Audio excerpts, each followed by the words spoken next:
Principais perguntas de uma entrevista.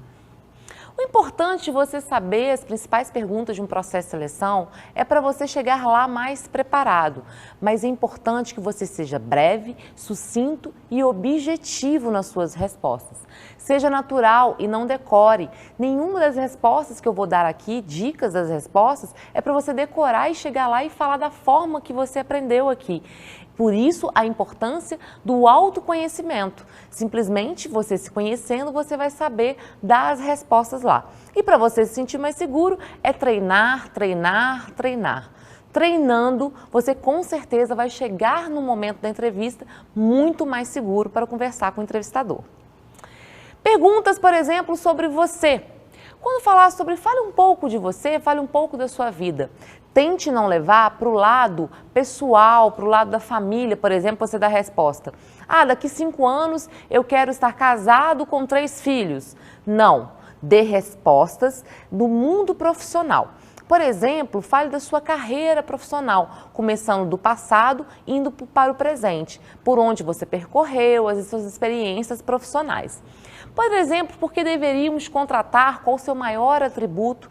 Tente usar palavras com suas habilidades, suas competências. Por isso a importância, mais uma vez, do autoconhecimento. Não adianta você chegar lá e falar, minha grande habilidade é ser organizado. Se você não é organizado e fica parecendo que foi uma resposta decorada. Então você pode dizer o que realmente é. Por exemplo, eu sei lidar com problemas, eu sei resolver conflitos, eu tenho uma boa liderança. Você tem que dar respostas da sua parte profissional e não do que você faz pessoal. Uma outra pergunta, o que te motiva? Não responda dinheiro. Muitas vezes a motivação pode ser sim do dinheiro, mas você não precisa trazer isso numa entrevista de trabalho. Você pode dizer que você é motivado por desafios, por novas experiências, por um ambiente bom de trabalho, pelo reconhecimento. Tudo isso pode ser motivado. Simplesmente não responda, o que me motiva é dinheiro. Isso pode sim queimar um pouco o seu processo de seleção. Outra dica, quais os seus pontos fracos? Com certeza, pontos fracos você vai ter. E você já viu isso no autoconhecimento. As pessoas têm mania de chegar na entrevista e falar assim, ponto fraco, perfeccionista, que é a maioria das respostas que as pessoas dão. Isso aí já virou um pouco um clichê. Então, tente ver realmente qual é o seu ponto fraco. Por exemplo, eu sou inseguro, muitas vezes eu perco uma oportunidade por causa da minha insegurança. Você pode sim dizer que você é detalhista e às vezes acaba perdendo um tempo ao fazer um projeto, mas você tem que dizer sim um ponto fraco. Mas cuidado no que você vai dizer. Pergunta sobre a relação das pessoas e equipes. Tente pensar na sua relação, da sua experiência profissional. O que seus ex-colegas, ex-líderes, ex-supervisores diziam sobre você. Por exemplo, pode perguntar o que os seus colegas pensam sobre você. Você pode dizer, o meu ex-chefe, fulano, ele gostava muito do trabalho que eu desenvolvia. Ele dizia que eu era muito dinâmico e criativo, por exemplo. Então, diga coisas que realmente os colegas falavam de você. Com certeza você tem algum ponto forte. Uma outra pergunta, você gosta de trabalhar em equipe?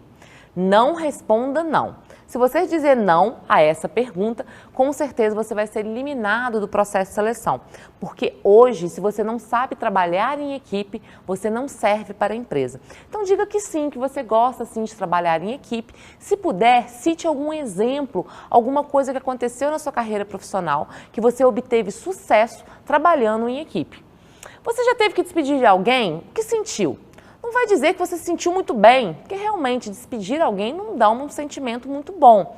Mas você não precisa dizer que foi horrível, ou que você se sentiu muito mal, ou que você se sentiu muito bem. Você simplesmente pode dizer que você cumpriu o seu dever, que você está dentro da empresa para cumprir os seus deveres, que você não se sentiu muito bem, mas que você está ali dentro da empresa para cumprir o que deve ser feito. O que te irrita mais nos seus colegas? Cuidado, essa pergunta pode ser uma armadilha. A pessoa vai querer que você fale mal das pessoas. Tente não falar mal de ninguém. Tente dizer que você não lembra naquele momento de alguma questão, alguma característica que é tão relevante para você dizer. Se a pessoa te pressionar, você fala, eu não gosto de pessoa, por exemplo, fofoqueira, eu não gosto de pessoa mentirosa. Tenta dizer o mais breve possível, mas se tentar, primeiro, você não falar mal de ninguém, principalmente dos seus ex-colegas de trabalho. Você já teve alguns problemas com seus superiores? A mesma coisa. O que o entrevistador quer é que você fale mal do seu ex-chefe ou da sua empresa. Você pode dizer que você não tem nada a reclamar, que você sempre teve uma boa relação com seu ex-chefe, que às vezes vocês dividiam, tinham alguns conflitos em algumas ideias, mas que se chegavam a um consenso. Mas não fale mal do seu ex-chefe. Uma outra pergunta, que qualidades você admira no superior? Essa resposta pode ser realmente o que você acha do seu superior, o que você gostava mais dele. Mas você pode dizer a questão da capacidade da liderança, o senso de humor, o conhecimento técnico e comportamental, a autonomia que ele dava para os funcionários e a questão da empatia, de se colocar no lugar do outro. Você pode citar qualquer coisa boa de um seu ex-chefe, mas nunca fale mal dele. Pergunta sobre experiências passadas. Por que você deixou o seu último emprego? Ele vai tentar arrancar de você alguma informação negativa. Tente não comentar sobre isso. Fale que você saiu do seu emprego em busca de novas oportunidades, em busca de crescimento profissional. A não ser que seja fechamento da empresa, falência, alguma coisa do tipo. Senão, você vai dizer apenas que você estava em busca de oportunidades. Nunca diga sobre processo jurídico. Se caso você já processou uma empresa, tudo bem, talvez você tenha tido razão neste momento, mas não comente isso sobre processos jurídicos. Outra pergunta, qual foi o seu maior desapontamento profissional? Ele também quer te testar. Nessa questão aí, você tem que mostrar equilíbrio e não tristeza, porque senão realmente vai parecer que o desapontamento acabou com a sua experiência profissional. Você pode sim dizer alguma coisa que tenha ocorrido, algum resultado que não saiu de acordo com o esperado de um projeto. Tente não falar de questões comportamentais. O que aprendeu de erros superiores? É lógico que errar, todo mundo já errou. Eu já errei, você já errou, todos nós erramos. Tente não dizer erros graves. Você pode dizer, por exemplo, que você errou uma vez ao se sentir inseguro e não ter feito bem uma apresentação do projeto, ou ter perdido uma grande oportunidade, mas não fale erros graves. Mas diga sim que você já errou e que você aprende sempre com seus erros. Conte-me uma sugestão recente que tenha feito no seu último emprego e como ela se concretizou. Ele quer saber aí se você já fez algum projeto, se você realmente fez alguma coisa que deu um resultado bacana. Tente lembrar de suas experiências anteriores. Com certeza teve alguma coisa que você fez, principalmente trabalhando em equipe, que trouxe um bom resultado. E neste momento você pode contar isso ao entrevistador. Perguntas sobre a empresa. Como a gente já disse lá no primeiro módulo, não vá para a empresa sem conhecer ela, sem saber informações da empresa e das pessoas que lá trabalham. Por exemplo, o que conhece sobre essa empresa? Não fale coisa por alto, fala sim o produto ou os serviços que são oferecidos, a missão, a visão, os valores, fale tudo o que você souber sobre a empresa. A pergunta, por que trabalhar nessa organização? Lembra quando a gente falou sobre a questão do autoconhecimento? Seja sincero e baseie-se a sua resposta no que você estudou da organização. Pegue alguma habilidade ou competência que você enxergou quando você fez o autoconhecimento e tente juntar com os valores da empresa. Assim, com certeza, você vai conquistar o entrevistador. Próxima pergunta pode ser, qual sua pretensão salarial?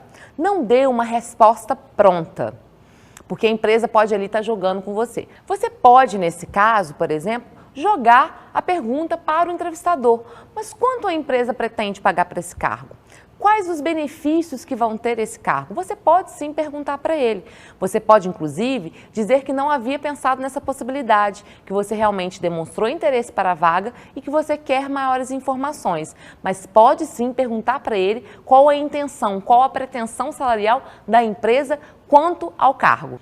Quanto tempo espera trabalhar para nós?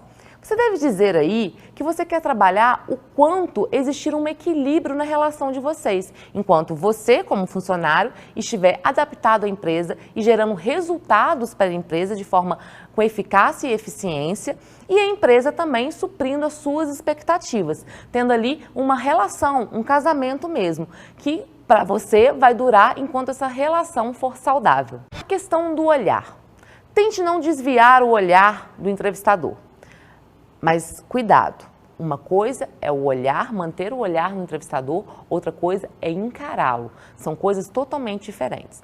Para você não ter que ficar encarando, olhando fixo no olho dele, você pode simplesmente imaginar um triângulo nessa região, que seria os olhos mais a testa, e olhar para este ponto. Tente manter o contato ocular constante com o entrevistador. Não desvie o olhar, isso pode passar alguma coisa de insegurança ou ela pode achar que você está mentindo. Mantenha o olhar direto com o entrevistador, conversando com ele, fazendo gestos sim e sempre demonstrando interesse e entusiasmo. Nessa foto demonstra bem a questão do interesse. Ele está para frente, ele está ocupando espaço, ele está gesticulando, está sorrindo e está mostrando animação. Não significa que você deve gritar, chorar, gesticular demais. Simplesmente demonstrar interesse naquela vaga. Essa questão é muito avaliada pelos entrevistadores. Eles adoram quando vem uma pessoa entusiasmada, interessada, com energia sobre aquela vaga. Entanto, demonstra interesse. Mostra os cotovelos. Seguinte, já foi comprovado que quanto mais você ocupa espaço mostrando seus cotovelos, mais competente e seguro você parece estar. Igualmente nessa foto, você não está escondendo as mãos, você simplesmente está na mesa, sentado, mostrando os seus cotovelos. Você pode ficar o tempo todo nessa postura, não tem problema. Use palavras fortes. Por exemplo, use a palavra por quê. Toda vez que você for responder uma daquelas perguntas que a gente já viu, você pode responder usando por quê. Assim, se o entrevistador te pergunta, por que devemos te contratar? Você deve responder, porque eu sou assim, assim, assim. Porque eu com certeza vou dar resultado para a empresa. Porque eu gosto da empresa, do tipo de trabalho, porque eu tenho perfil. Use a palavra porquê. Simplesmente porque a palavra porquê ela tem um gatilho mental no outro que necessariamente ela vê uma ação em reação e ela acaba aceitando aquela resposta muito bem. Somente usar a palavra porquê, você já tem uma grande dica aí. E use o nome do entrevistador. Ao chegar na sala, guarde o nome dele. E todas as vezes que você for responder ou for perguntar alguma coisa, chame ele pelo nome. Por exemplo, se eu fosse entrevistadora, você vai me perguntar alguma coisa, você pergunte, Carol, quando eu vou ter retorno dessa entrevista? E não, quando eu vou ter retorno dessa entrevista? Use o nome. Isso faz com que o cérebro se comporte de uma forma única e a pessoa vai se sentir muito melhor. Saia coerente. A saída é tão importante quanto a entrada. Então, quando você for sair, simplesmente saia. Não fique indo e voltando na sala. Faça todas as suas perguntas que tem que fazer e saia. Se você vai e volta e fala, mas quando vai ser a resposta? Vai ter algum feedback? Não. Enquanto você estiver sentado fazendo a entrevista, ali você vai fazer todas as suas perguntas. A partir do momento que você levantar, você vai sair. Lembrando que a imagem final seja do seu rosto e não das suas costas. Então, despeça do entrevistador com um sorriso e agradeça a oportunidade. Mais uma dica seria o rapport e o espelhamento. O que é isso? O rapport significa você entrar no mundo do outro, você entender o mundo do outro e é muito simples de fazer isso. A pessoa vai se sentir melhor, mais agradável na sua conversa e você vai conseguir conquistar ela. Por exemplo, ao entrar, se o entrevistador estiver em pé, você fique em pé também e só sente na hora que ele sentar. Não faça de forma diferente. Além de ser educado, você ali já vai facilitar a sua comunicação. E como você faz esse rapport? Como você faz espelhamento? Simplesmente você imita o que a outra pessoa está fazendo, como se fosse um espelho mesmo. Por exemplo, você pode imitar o padrão respiratório da pessoa. Se a pessoa está respirando, você vai imitando o padrão dela, porque ela vai se sentir ali como se tivesse uma outra pessoa igual a ela na sua frente. A postura, por exemplo, a pessoa está sentada um pouco para trás, você senta também um pouco para trás. A pessoa chega para frente, você automaticamente chega para frente. Você começa a imitar algumas posturas e gestos dela. E o contato visual e expressão facial. Tente ver as expressões que ela costuma fazer, por exemplo, na hora que ela fizer uma expressão de entusiasmo falando da vaga, você também faça essa expressão de entusiasmo.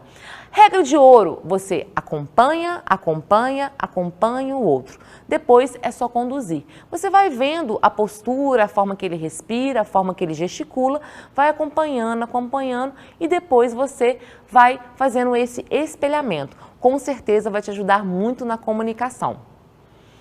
Se prepare, essa daí é uma dica de ouro para você e acredite, pode fazer toda a diferença. Que é o seguinte, estudos recentes mostraram que se nós ficarmos durante 2 minutos em uma posição, as nossas taxas hormonais, elas alteram e faz com que nós, além de nos sentirmos melhor, faz com que nós nos sentirmos mais seguros e confiantes. É uma coisa simples. Simplesmente, antes de você ir para a entrevista, você vai fazer a postura de super-herói por 2 minutos ou a postura de vencedor. Simples, você vai ficar 2 minutos na frente do espelho ou não, fazendo uma cara de vencedor, postura de vencedor ou a de super-herói. Simplesmente, as suas taxas hormonais vão se alterar e você vai se sentir melhor. E quando você chegar na entrevista, você vai passar uma imagem de mais seguro, mais competente e mais confiável. Acredite, faz toda a diferença. Faça o teste que você vai ver que dá certo. Olá, meus queridos amigos do nosso canal do YouTube, aqui é a América Mia, psicóloga, e é um prazer imenso estar aqui com vocês dando algumas dicas de como você pode melhorar, potencializar aí o seu talento. Hoje nós vamos falar especificamente sobre atendimento telefônico, como é que a gente pode melhorar o nosso atendimento através do telefone. Pois é, muitas vezes a gente acaba deixando de lado esse instrumento tão importante no nosso dia a dia e a gente acaba cometendo algumas gafes, alguns erros que podem comprometer todo o nosso trabalho, não é verdade? Então vamos lá, vamos acertar mais e errar menos, tá legal? Então vamos lá, gente, a dica número 1. Quando a gente vai atender o telefone, gente, a gente precisa primeiro planejar, a gente tem que se organizar no ambiente de trabalho. Então, se você já sabe que você vai atender um cliente, que você vai fazer esse trabalho, você tem que deixar na tua mesa ou no balcão onde você trabalha, todo o material necessário. Então, assim, se você vai ter que consultar alguma lista de preços ou alguma informação, ela tem que estar à tua mão. Outra coisa que não pode faltar, tem que estar sempre ali, é um bloquinho de anotações, um caderno com uma caneta, para que você sempre anote o nome da pessoa a hora que ela liga, tá certo? Então são coisas assim que já tem que estar à mão, assim que você chegou no trabalho, ele tem que estar ali, tá certo? Outra coisa, gente, a gente tem que estar sempre preparado para atender o telefone. Então, todo mundo que trabalha na empresa não pode deixar o telefone tocar muitas vezes. Isso é uma regra básica, né, do atendimento, mas às vezes a gente acaba esquecendo e o telefone fica tocando, tocando, tocando e ninguém atende aquele telefone, né? Então, você pensa que hoje nós vivemos numa sociedade em que tempo é realmente dinheiro. Então, hoje a gente sabe, né, que perder tempo é perder dinheiro. Ninguém mais aguenta ficar lá um tempão ou esperando a pessoa atender. Então, no máximo 2 vezes, no máximo 3 vezes a pessoa já tem que atender o telefone, tá? Se for possível, você ter até aquela chamadinha que você pode retornar a ligação, que você vê o número e tal, é interessante também até para o teu comércio, tá? Se por acaso alguém deixou de atender o telefone, você já sabe qual foi o número e você liga na sequência, ok? Outra dica, gente, que é muito, muito importante é a preparação. Essa daqui, gente, tem que aprender. É a preparação comportamental na hora de fazer um atendimento telefônico. Hoje, uma das profissões que estão aí prestes a acabar é o call center. Sabe por quê? Porque as máquinas estão chegando e elas estão substituindo os homens de uma forma tão eficaz, tão boas, que às vezes parece até que você está conversando com a pessoa, né? Então, olha, como que a gente pode se distanciar, né? Ou se diferenciar e resguardar o nosso trabalho? É justamente onde a máquina não pode nos substituir, que é a humanização. A máquina não pode substituir um tom de voz bacana, um atendimento acolhedor. É esse o diferencial hoje do atendimento telefônico, certo? E aí você também precisa de preparação. Como é que é isso? Olha, alguns estudos sobre tom de voz, expressão, comunicação dizem o seguinte: quando você está olhando para uma pessoa assim, dos 100% da comunicação, 55% é expressão facial e corporal, ou seja, eu não preciso dizer nada para você saber como é que eu estou me sentindo. Veja, ou percebe? Eu não preciso dizer uma palavra e você consegue enxergar expressões em mim que mostram, tá feliz, tá triste, tá com tédio, né? Tá brava, tá? Então a gente consegue perceber mais que 50% da comunicação é expressão facial corporal. Quando eu começo a falar, então 38% é meu tom de voz. Então uma coisa eu dizer assim para você: bom dia, ou bom dia, bom dia. Ou tem gente que nem fala dia, tá? É a mesma expressão, só que falada de formas diferentes, elas vão ter um impacto diferente em quem recebe essa mensagem. E apenas 7% são as palavras que eu realmente falo. Então é por isso que quando a gente passa uma mensagem, o mais importante é a forma como eu falo e não o que eu falo. Porque às vezes eu posso falar a pior informação para você, mas a forma como eu falo, como é mais acolhedora, ela ameniza toda a chateação. Agora, nós estamos falando de atendimento telefônico. Como é que fica se a pessoa não está nos enxergando? A gente perde toda essa questão visual e o tom de voz ganha uma proporção muito maior. 82% então da comunicação por telefone é tom de voz e só 18% são as palavras que a gente diz. Então, a forma como a gente atende, ela é muito mais importante, né, do que o que nós estamos dizendo. Então, eu posso dizer assim: empresa X, meio de caminho falando bom dia, ou eu posso falar assim: empresa X, meio de caminho falando bom dia, ou eu posso falar empresa X, meio de caminho falando bom dia. Tá? Então, assim, eu posso dar entonações diferentes na forma como eu falo, tá? Uma outra questão aí da formalidade é justamente ter essa sequenciazinha que eu acabei de falar, tá? Você primeiro atende o telefone identificando a empresa X, tá? Empresa Y. Depois eu falo o meu nome, Meiricamia, e depois eu falo o bom dia, tá? Então, empresa X, Meiricamia falando, bom dia, em que eu posso ajudá-lo? Tá? Então é nessa sequenciazinha que a gente atende ao telefone, tá? Não é assim, alô, nem alô, não. Tendo essa sequência. Isso é um atendimento profissional, tá legal? Lembra sempre, assim você não erra, tá? E aí, você vai treinar antes de pegar nesse telefone. Então é legal que quando você chega no trabalho, você se prepare psicologicamente para o atendimento, independente se ele é por telefone ou se ele é pessoal, tá? O importante é que você faça alguns exercícios, você relaxa bem o corpo, relaxa os ombros, relaxa a cabeça, roda a cabeça aqui e ali, respira fundo, tá? Isso. Aí você vai fazer alguns movimentos assim com isso, mexe bem os músculos, tá? Da boca, para acordar, porque precisa atender com sorriso. O nosso tom de voz obedece aos músculos, ele é inconsciente, tá? Então, a gente consegue, pelo tom de voz da pessoa, saber se ela está feliz ou se ela está triste em nos atender, não é? E aí, quem vai dizer isso? E dá para saber também se a pessoa está sorrindo ou não. pelo telefone.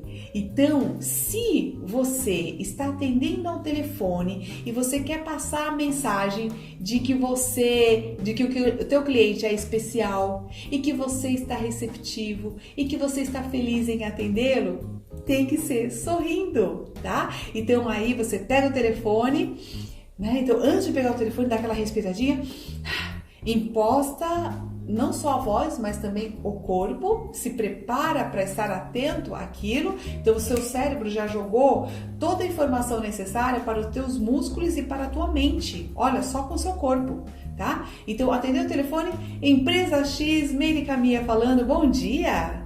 Oi, quem está falando? Seu João? Olá, seu João, tudo bem? Muito obrigado pela sua ligação. Em que eu posso ajudá-lo? Olha só. Tá? Então, olha como ficou a minha voz quando eu me preparei fisicamente para poder atender o telefone. Olha só, quando eu estou sentada, aquela cara de tédio, entendeu? Aí pego o telefone e falo, empresa X, ele Camilla falando, bom dia. Pois não, sim.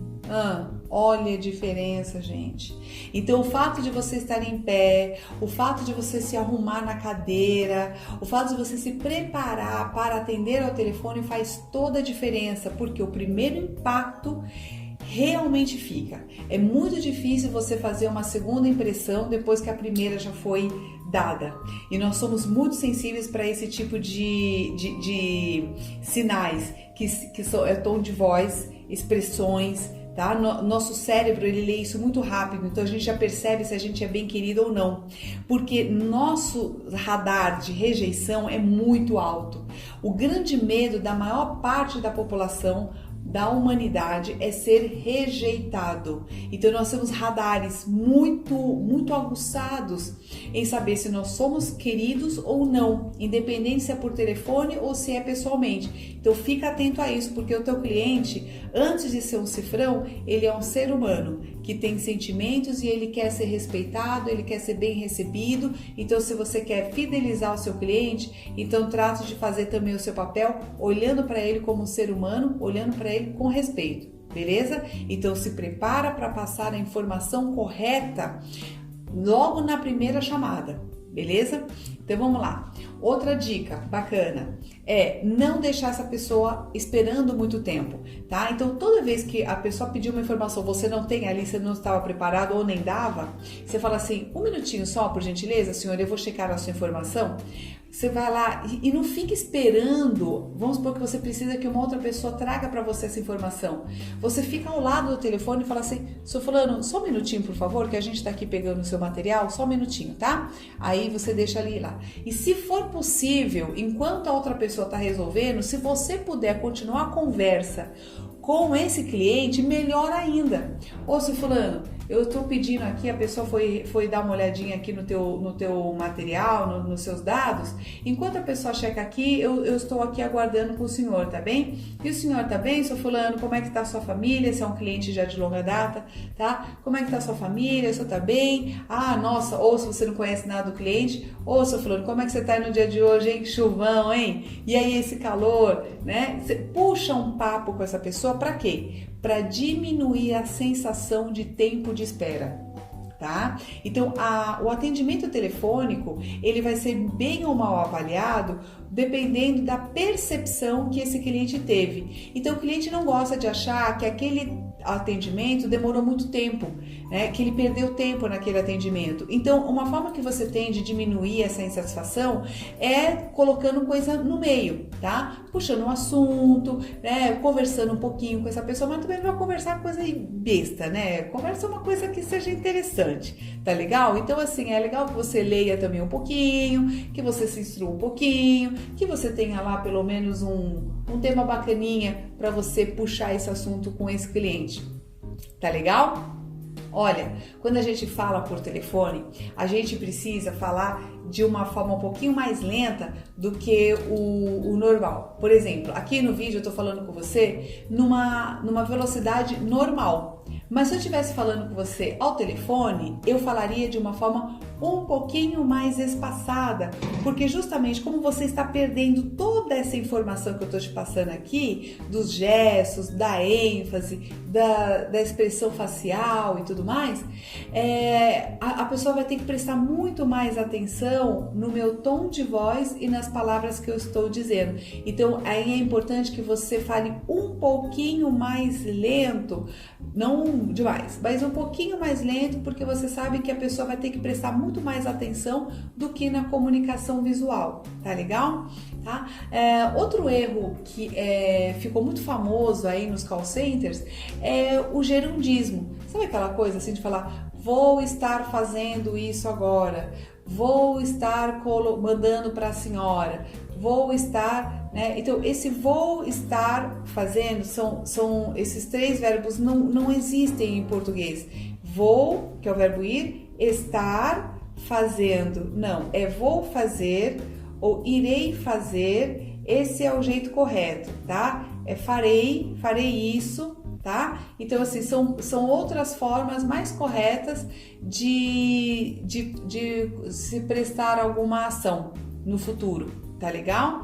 Então evita esse tipo de coisa, ficou bastante famoso isso também, né, coisa, porque isso foi uma tradução do inglês e uma adaptação, e a gente acabou inventando um modo aí verbal aí que não existe no português, tá legal? Tá? Então evita isso, evita gírias, evita tom de deboche no telefone, porque isso pega muito mais forte do que no pessoal, tá legal? Evita também suspiros, tipo no telefone, tá? Ou mascar chiclete, ou falar comendo. Às vezes você tá acabando de comer uma maçã, alguém te deu uma balinha, um salgadinho, sei lá, alguma coisa, você tá acabando de engolir, primeiro engole esse negócio, depois você atende o telefone, tá legal? Porque senão você vai assim, empresa X, primeiro que a minha falando bom dia, oi, sabe? Não dá, é péssimo, até pra gente que tá falando pessoalmente, a pessoa mastigar e falar com você, né? E no telefone é pior ainda, tá legal? Então evita esse tipo de coisa, tá? Agora, pra finalizar, eu vou dar uma dica de como você atende um cliente quando ele está muito nervoso, tá? Então, às vezes, você pega um cliente que está insatisfeito, que está bravo e tal, e ele precisa resolver aquele problema, e você justamente foi a pessoa selecionada para atender o cliente. Então, normalmente, quando a gente não sabe lidar com a emoção dos outros, a gente mistura a nossa emoção com a emoção delas, e a gente tem muito medo de raiva. Então, quando o cliente liga com muita raiva, a nossa tendência é sair correndo, né, da pessoa, porque normalmente a pessoa vem xingando, a pessoa vem gritando, e mesmo que seja por telefone, a gente tem meio que um medinho de falar com a pessoa, porque aquilo já faz o nosso coração bater forte, já traz aquelas reações de ansiedade, e a ansiedade é gerada pela emoção do medo. Então, a raiva do outro gera medo em nós, tá? E o medo faz com que a gente queira sair correndo. Aí a gente quer ou passar o telefone para alguém, ou a gente quer acabar com aquela ligação, e às vezes a gente, no desespero, a gente acaba atendendo da pior forma possível, tá? Então, a primeira ponto é você saber isso, tá? Que eu não preciso ter medo da reação da outra pessoa. O que eu vou fazer? Eu tenho que saber o que o cliente quer. O que ele quer? Ele está insatisfeito porque alguma coisa deu errado, ele quer que alguém escute o que ele tem para falar e resolva o problema dele. É isso que o cliente quer. Se você entregar isso, você não precisa ter medo, não precisa sair correndo, beleza? Tá, cliente ligou, tá xingando. E ao invés de você ficar retrucando o que ele fala o tempo todo, tipo respondendo, o cliente fala, você, não, mas senhor, não, mas isso, não faça isso. Quando a gente está com muita emoção ou com muita raiva, o que a gente precisa fazer é desabafar. Então deixa o cliente desabafar, anota o nome dele, anota tudo que ele está falando no seu caderninho e faça alguns sons do tipo que você está escutando, tipo, sim senhor, sim, entendi senhor, entendi, tô entendendo, tipo, tô dizendo para ele que eu tô aqui e não dormi, tá? Então tô lá escrevendo tudo aquilo que ele falou. O cara acabou de falar, já desabafou tudo, mesmo que ele não tenha razão, você deixa ele falar. Acabou de falar, você vai dizer assim para ele: seu fulano, deixa eu ver o que aconteceu com o senhor. Pelo que eu entendi, você vai dizer para ele o que você entendeu. O senhor fez uma compra, o negócio deu errado, aconteceu isso, você já reclamou para ciclano, para beltrano, não sei o que, é isso? Tá. Então, um minutinho, senhor fulano, nós vamos resolver isso. Meu nome é Meire Camia, você pode anotar, né? Eu pessoalmente estou tomando conta do seu caso. Olha aí, você já começou a fazer uma coisa que ele queria, você vai ver que na hora ele vai amenizar. O que ele quer? Ele quer que você sinta como ele sente, para você sentir a indignação do que ele está passando, e ele quer transferir esta coisa para você. Se você acolheu isso e disse: seu fulano, fica tranquilo que a partir de agora eu estou me responsabilizando pelo seu caso. Eu não tenho condição de resolver isso agora. Eu vou falar com outro departamento, eu vou levantar todas essas informações. Me deixa o seu telefone, por favor, seu fulano, que eu ligarei na sequência, ok? Aí o senhor não precisa ficar me esperando, perdendo ainda mais o seu tempo, ok? Desligou, você realmente vai fazer aquilo que você prometeu, vai levantar os dados e vamos supor que você não consegue resolver na hora ou não é com você. Como é que você faz para resolver uma situação que você disse que vai resolver? Você vai dizer o seguinte: você vai tentar resolver ali e vai ligar para o seu fulano. Vai dizer assim: seu fulano, aqui é a Meire da empresa X, tudo bem? Seu fulano, como eu prometi ao senhor, eu estou tomando conta do seu caso. Relembra o contrato, tá? Que é o compromisso. Eu estou tomando conta aqui do seu caso. A questão é que aconteceu um erro aqui nos dados e vai demorar 2 dias ou 1 dia, tá? Para resolver o seu problema. Eu tô aqui, seu fulano, em cima, porque não depende de mim, mas depende desse processo. Mas eu quero que o senhor saiba que eu estou aqui em cima deles. Eu vou tentar antecipar esse prazo de resolução para a gente amenizar o seu prejuízo. Tudo bem para o senhor? Eu só estou te ligando para dar essa satisfação. Ele vai falar: tudo bem, porque ele já tem alguém se preocupando com aquilo, não precisa ele ficar te ligando.